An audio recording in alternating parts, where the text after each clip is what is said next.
Hi everybody, this is a quick video in case you have a Miele brand dryer and you're getting an error F36 from your dryer. So what is this error and what can we do to get rid of it?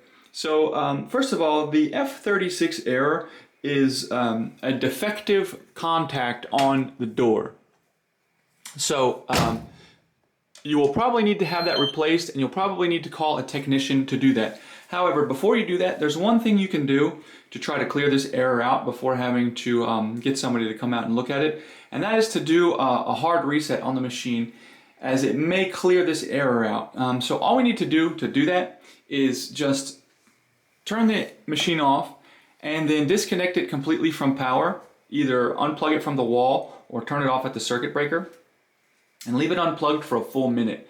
After we do that, we can reconnect power, plug it back in, turn it back on, and then see if we can do a cycle without the error coming back. If it comes back, you're probably going to need to call a technician.